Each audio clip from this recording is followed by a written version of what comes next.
Bienvenue à cette nouvelle conférence. Alors, les médecins se donnent comme précepte en premier ne pas nuire. Mais cela les concerne-t-il seuls? Quand on dit aimer, est-il acceptable de nuire? En fait, cette orientation vers l'innocuité est un enseignant primordial de l'amour et le mène à une dimension supérieure. Donc déjà, qui cela concerne-t-il?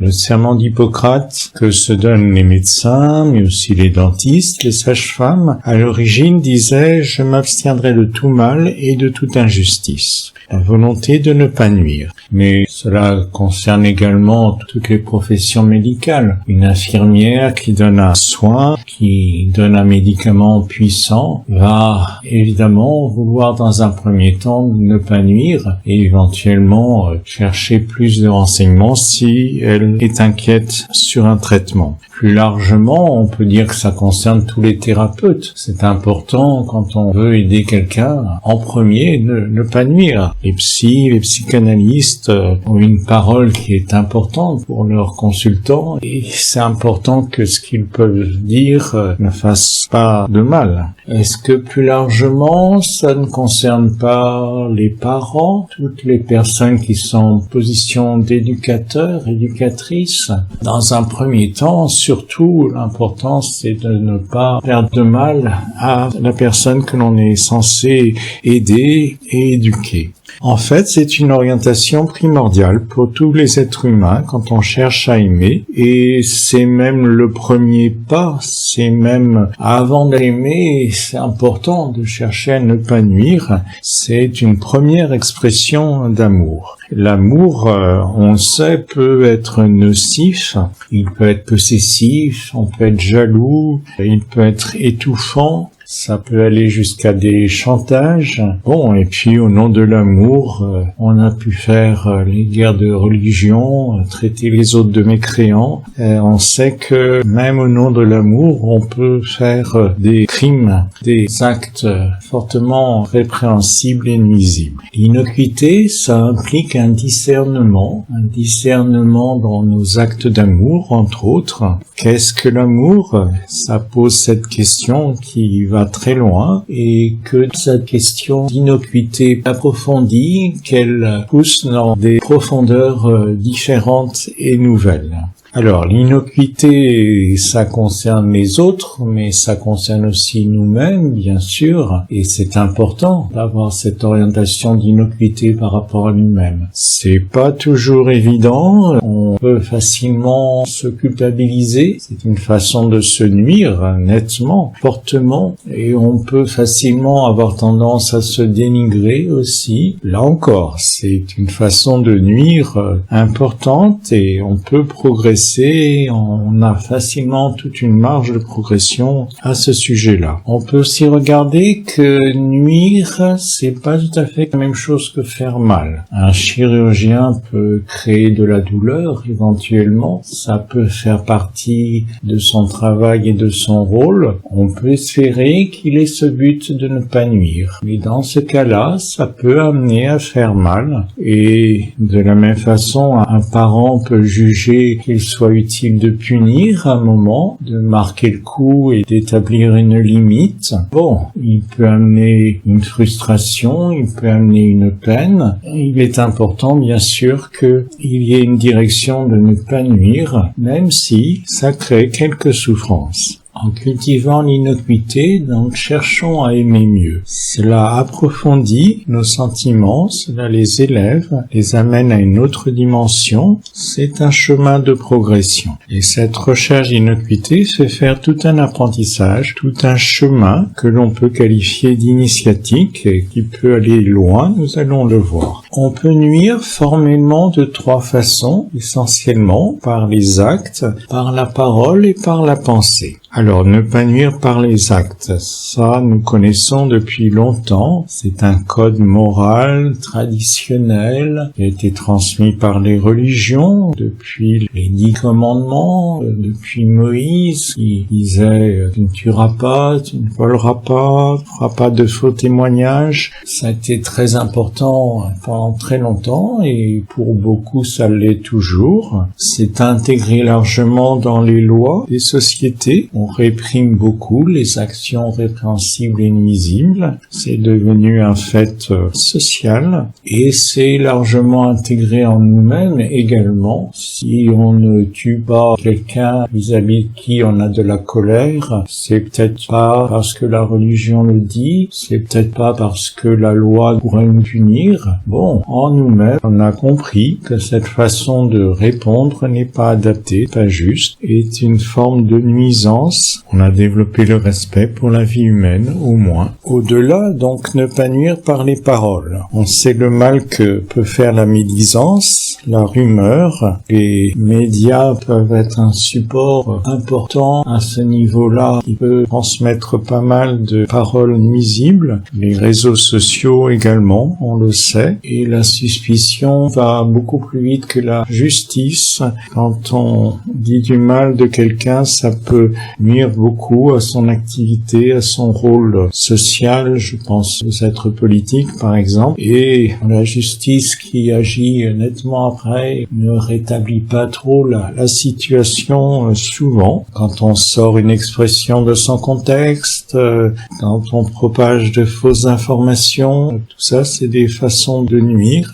Et nos opinions deviennent vite des critiques. C'est une façon de dire que l'on aurait fait mieux à ce moment-là. C'est une façon de nuire à l'autre et d'émettre une énergie négative. Il est recommandé d'éviter toute critique. Chacun se manifeste selon son état de conscience actuel, selon l'expérience et l'apprentissage qu'il est en train de faire. Donc on peut développer comme ça une compréhension aimante, une acceptation et au-delà une compréhension de l'autre avec le cœur, qui est une étape importante de l'amour, qui développe beaucoup l'amour et lui donne une autre dimension. On critique facilement le gouvernement, c'est une tendance bien répandue. La critique est facile, l'art est difficile, dit le proverbe. Il semble important d'assumer la responsabilité et la nôtre, la responsabilité de nos paroles, de nos écrits. Quand on critique, on émet nous-mêmes un acte qui a sa responsabilité. Il est plus positif de regarder la nôtre que de critiquer ce que peuvent faire les autres. Nous voulons que le gouvernement fasse au mieux pour le pays. Il correspond au peuple, il a été élu par le peuple, donc il est bénéfique de soutenir par nos pensées, de soutenir les valeurs que ce gouvernement peut défendre, de les accompagner vers le pas suivant. Ça veut pas dire tout cautionner, ça veut pas dire tout approuver, mais ils sont en responsabilité du pays. Et puis, si on préfère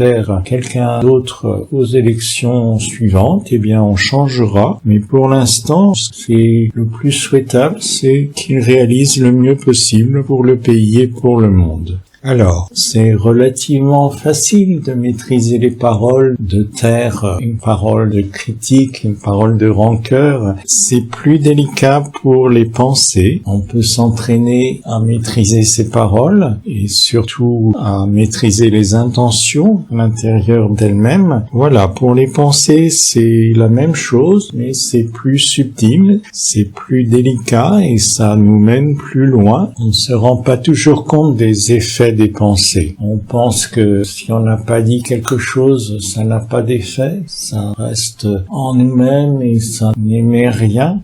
En fait, les pensées sont des formes de matière. On parle de forme pensée, c'est de la matière subtile. De même, on parle de forme désir également. Ce sont des formes de matière plus subtiles que la matière dense que l'on peut toucher, que l'on peut contacter, mais ce sont des formes de matière également tout à fait réelles, qui sont actives. Une pensée, c'est une force. Je ne dis pas quelque chose, mais je n'en pense pas moins. Eh bien, ça part. Il y a une énergie, une force qui part. Alors, qui va agir sur l'autre si l'autre est réceptif. Par exemple, dénigrer un enfant qui peut être très sensible aux paroles d'un éducateur, d'un parent, ou le culpabiliser, ça peut avoir une action très importante. Et même si c'est pas dit, ben, les enfants le sentent facilement, souvent, et ça peut nuire intensément à leur développement. Donc les pensées peuvent agir sur l'autre, mais en tout cas elles nous reviennent. Ce sont comme des boomerangs.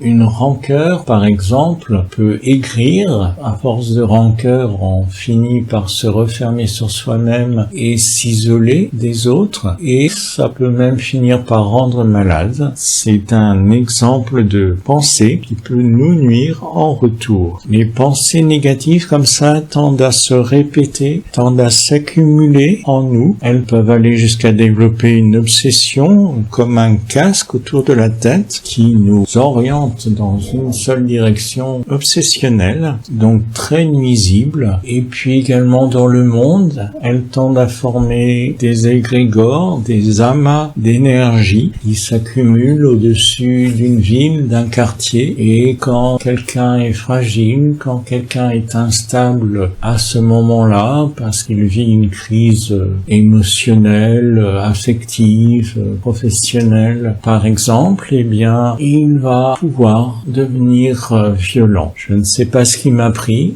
Voilà, c'est une énergie comme ça, un égrégore d'énergie qui s'est accumulé et qui manipule quelqu'un de fragile à ce moment-là. Nous créons notre monde à partir des pensées. Ce sont des forces créatrices dans le monde. En positif ou en négatif, l'énergie suit la pensée, dit-on. Il y a toujours à la base une pensée, à la base des outils dont on dispose, que l'on crée, des voyages, des entreprises. Les pensées créent largement notre santé. Elles sont puissamment actives. Les médecins reconnaissent que l'effet placebo, en positif ou en négatif, a un effet de l'ordre de 30%. C'est énorme, qui peut aller jusqu'à 70% dans les troubles psychosomatiques comme la dépression. Donc c'est tout à fait significatif. Voir la bouteille à moitié vide ou à moitié pleine pendant toute la journée. On ne vit pas exactement la même soirée et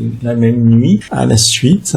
Voilà, des phrases comme « j'ai toujours de la chance » ou « je rate toujours le bus de justesse » ont sûrement aussi leur importance. Les pensées sont comme des chevaux qui transportent notre créativité. Ce sont des transmetteurs d'énergie créatrice. C'est un des premiers enseignements du zodiaque, avec son premier signe, le bélier, qui est relié à la tête. Chaque signe correspond à une partie du corps, depuis le bélier avec la tête jusqu'au poisson avec les pieds. Le bélier aime bien foncer tête baissée, dit-on, et c'est la première étape où on apprend à bien utiliser la force des pensées, à les maîtriser. Alice Bailey associe un travail d'Hercule à chaque signe, un des 12 travaux d'Hercule à un des 12 signes. Le travail qui correspond au bélier, c'est la capture des cavales mangeuses d'hommes. Ils sont donc ces chevaux qui ravagent la région comme nos pensées non maîtrisées. Quand elles sont désordonnées, quand elles sont sauvages, on est sur les émotions qui changent rapidement et les pensées peuvent réellement nous manger, miner notre santé, notre morale,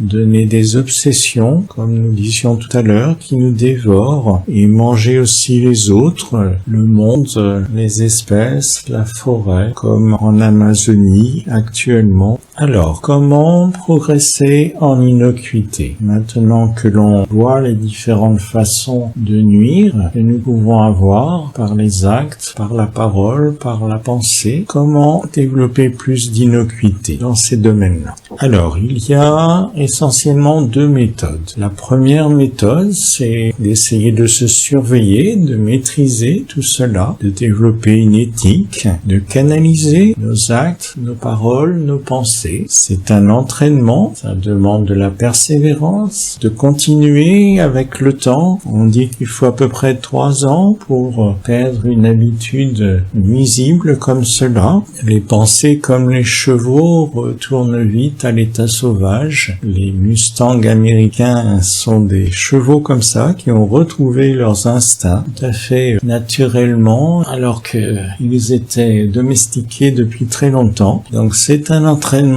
qui demande de la persévérance, mais en tout cas cela prépare le terrain pour la deuxième méthode. Ça apporte un discernement sur les émotions, sur les pensées, sur les émotions qui peuvent intervenir, qui peuvent s'exprimer de façon nuisible et sur les pensées qui en découlent. C'est une étape qui approfondit l'amour en nous-mêmes, qui nous amène à être moins possessifs, plus détachés, à laisser l'autre plus libre, à ne pas chercher à le changer, à le laisser être ce qu'il est, à laisser la relation vivre de façon naturelle et inoffensive. Et cela nous amène progressivement à la deuxième méthode, se relier à notre être profond. Il a naturellement va être inoffensif. Notre être profond, notre âme, si le mot vous convient, au sens de lumière, au sommet de nous-mêmes, au sens de qualité essentielle en nous-mêmes, comme l'amour par exemple, qui est en fait l'unité, cet être profond, cette âme en nous-mêmes, qui est conscience collective, qui nous relie à tous et dans lequel nous nous sentons éléments d'un groupe, d'un ensemble. On arrive à sentir que nous sommes nocifs parce que nous nous vivons séparés. Nous avons vu ça dans la conférence « Sommes-nous vraiment séparés des autres ?» C'est à travers ce vécu de séparation que nous sommes nocifs. À fur et à mesure que nous le quittons, en rejoignant notre être profond, notre âme, nous arrivons à une forme d'innocuité. Et là, la personnalité se met au service de l'âme et devient elle-même le cheval de l'âme, sa monture pour se manifester, pour intervenir dans le monde. C'est la nature de la personnalité. Dans un premier temps, notre petit moi est formé de notre corps physique,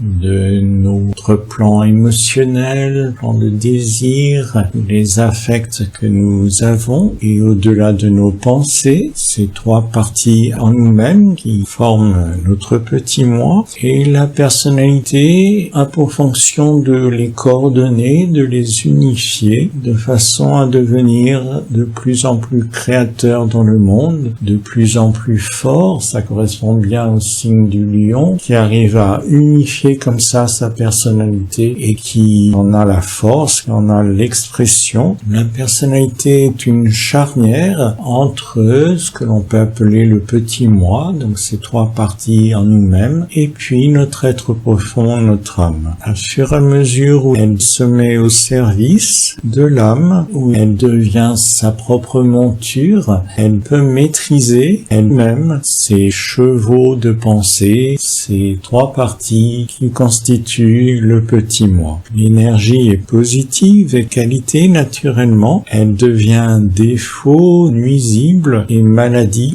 lorsqu'elle est vécue dans la séparation, dans l'égoïsme. C'est au niveau personnel séparé que l'énergie devient négative, destructrice, comme les chevaux mangeurs d'hommes. Par exemple, l'amour, positif naturellement, peut devenir au niveau séparé possessivité. Quand on se sent dans la séparation, eh bien on peut vivre l'amour sous forme de possessivité. On peut vivre la compréhension sous forme de manipulation. En se mettant au service de l'être profond, de l'âme, la personnalité maîtrise de plus en plus ses parties, ses propres chevaux, ses actes, ses paroles, ses pensées. Notre conscience, notre responsabilité s'inscrit de plus en plus dans le collectif, dans la conscience collective de l'âme, et nos actes, pensées, paroles, de plus en plus servent l'ensemble, donc ne peuvent pas nuire ni aux individus ni au collectif. Par exemple, on ne peut pas critiquer ou juger, ce serait critiquer la vie, l'ensemble, dont nous sommes un échantillon. On ne peut pas être possessif, jaloux, étouffant, faire du chantage. On est de plus en plus dans un amour détaché et on ne peut pas avoir de la rancœur. On développe la compréhension aimante dont on parlait tout à l'heure. Donc c'est maintenant une innocuité positive, une innocuité créatrice et un amour profond qui se développe. C'est une toute autre direction, une toute autre dimension, et cette orientation d'innocuité nous amène ainsi à un amour très profond qui est en fait l'unité dans laquelle nous sommes tous, dans laquelle nous sommes réunis, nous sommes un. Je vous propose de faire l'expérience de cela dans un temps de méditation, de façon à plus sentir de l'intérieur ce que nous avons pu échanger au niveau des mots et des pensées, de vivre plus par la sensation intérieure. Donc je vous propose de vous poser, de vous immobiliser. Première étape de méditation.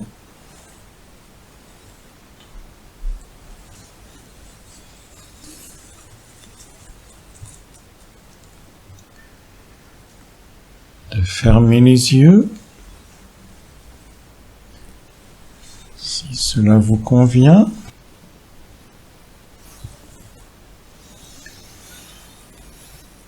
Et nous allons nous concentrer au niveau du front, entre les sourcils.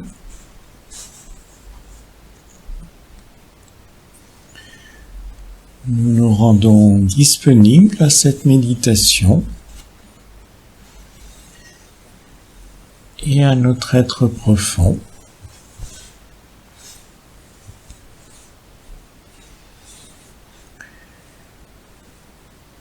Nous pouvons nous aider de la respiration pour activer ce centre d'énergie du front.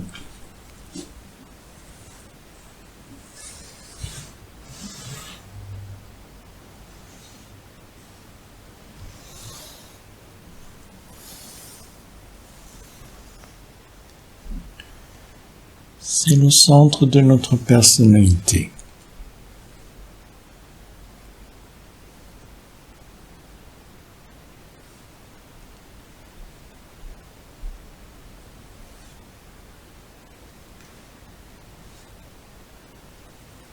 Et pendant que nous sommes à ce niveau-là,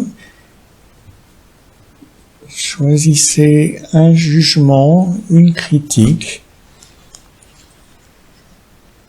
que vous avez par rapport à une personne.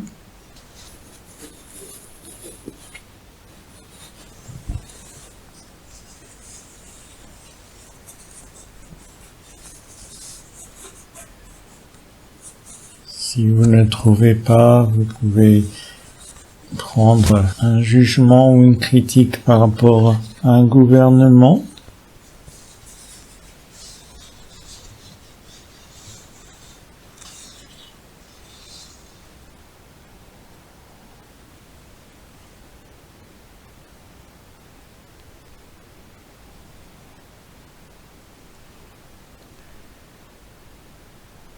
Et puis, nous allons élever notre conscience vers le sommet de la tête,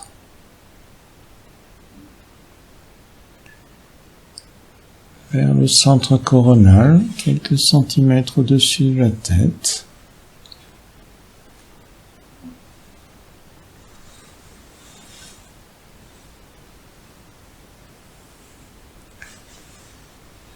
C'est le centre de notre être profond, de notre âme.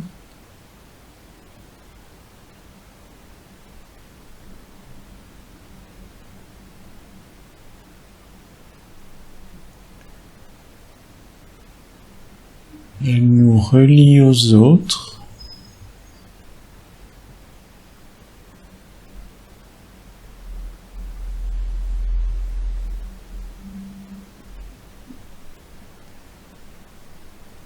Elle nous relie aux autres méditants, aux autres chercheurs de vérité essentielle.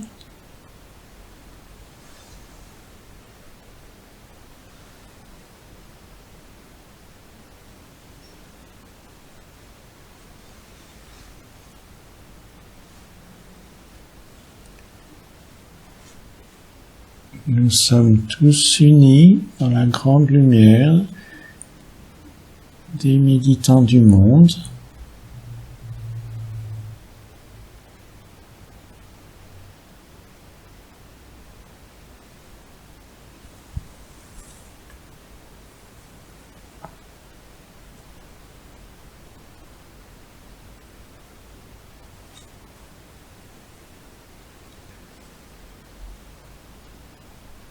Et au-delà, l'âme nous relie à tous les êtres humains.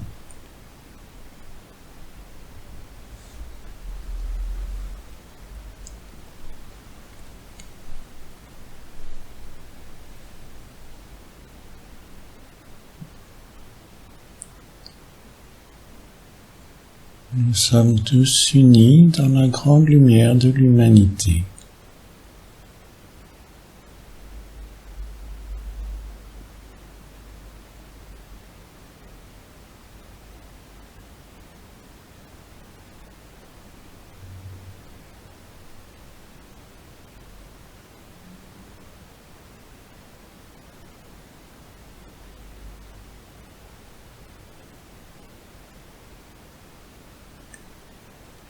Nous sommes tous comme une cellule de l'humanité.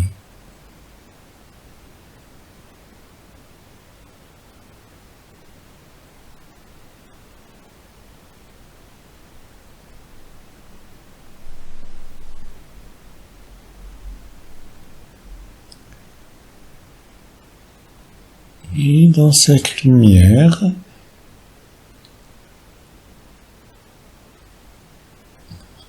vous pouvez considérer que vous êtes unis à cette personne par rapport à qui vous avez un jugement ou une critique.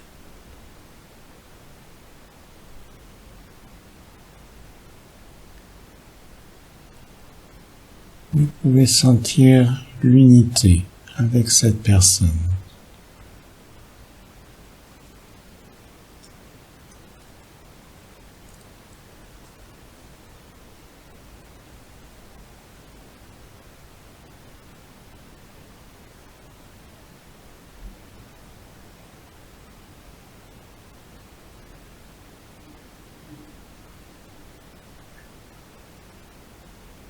Dans cette lumière, dans cette unité, vous pouvez accéder à une compréhension de l'intérieur de cette personne.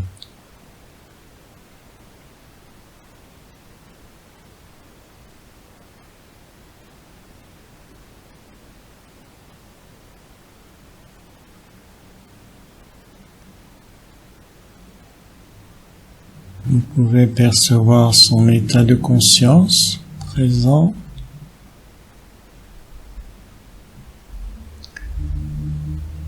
son expérience, l'apprentissage qu'il est en train de faire.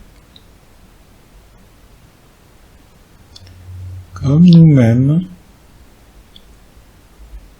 nous sommes en train de faire des expériences, un apprentissage à l'état de conscience dans lequel nous sommes.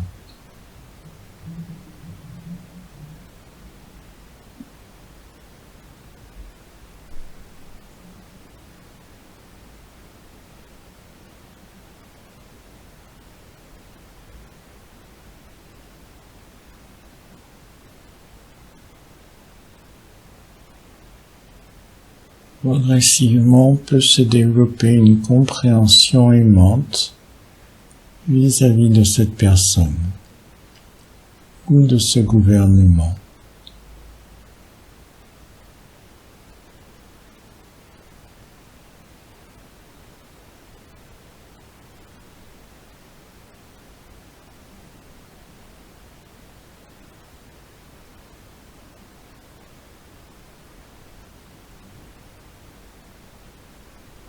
Et progressivement, ainsi, nous accédons à une innocuité nouvelle.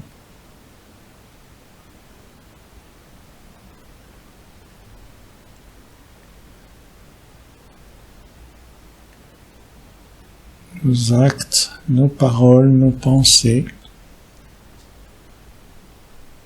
peuvent être de plus en plus dans l'innocuité.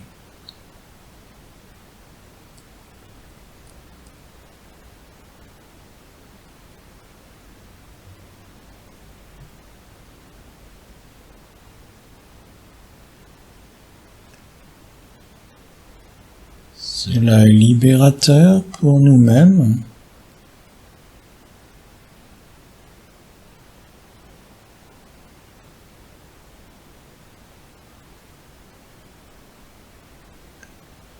Cela est libérateur pour l'autre.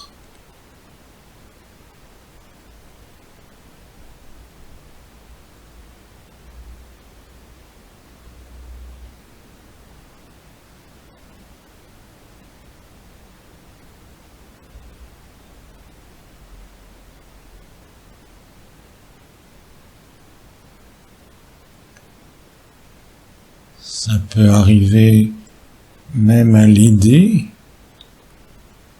sur son chemin.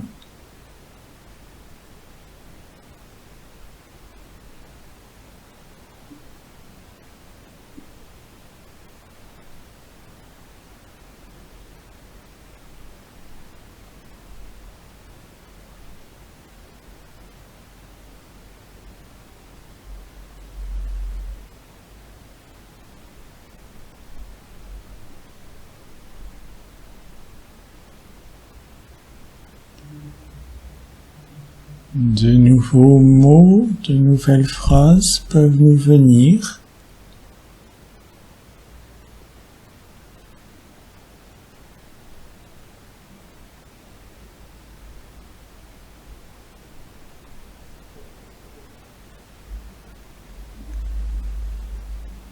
Ou sinon, un silence plus bienveillant.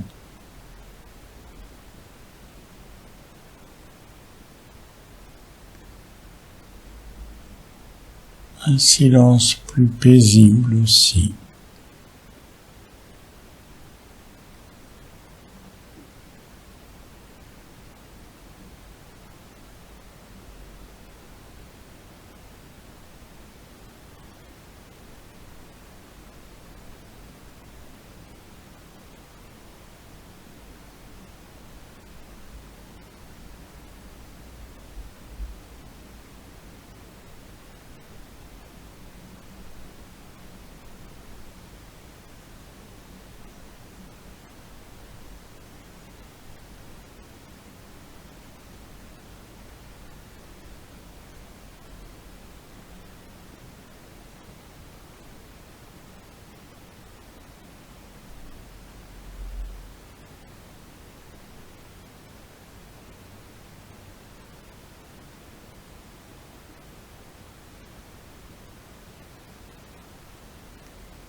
Et puis, nous pouvons maintenant revenir au niveau du front.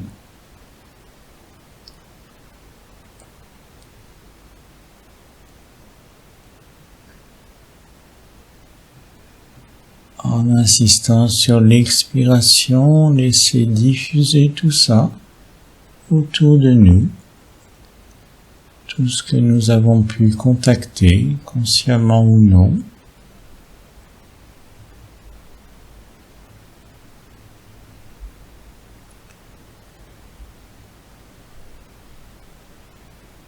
En insistant sur l'expiration, nous pouvons laisser diffuser tout ça dans le monde.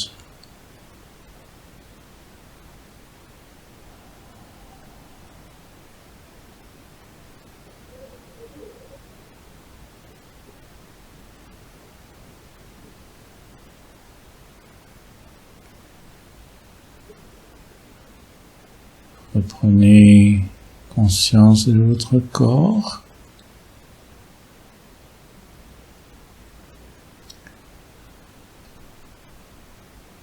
De vos points d'appui.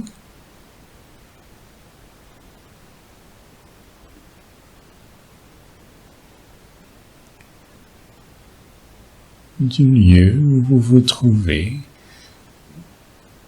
Et à votre rythme, quand vous serez prêt, prête, vous pourrez ouvrir les yeux.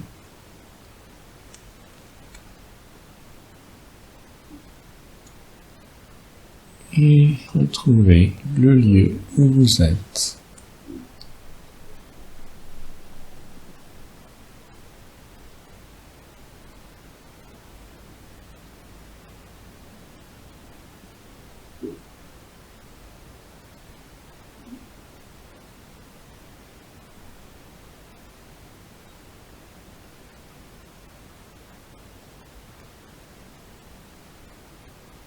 Voilà une expérience de transformation par la méditation de paroles ou de pensées qui pouvaient être nuisibles en une énergie potentiellement plus positive, plus libre, plus ouverte, plus unie aux autres, dans l'amour.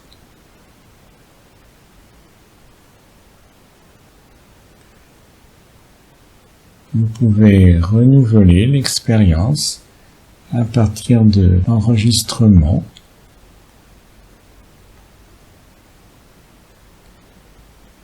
Je vous remercie de votre écoute. À bientôt, si vous le voulez bien.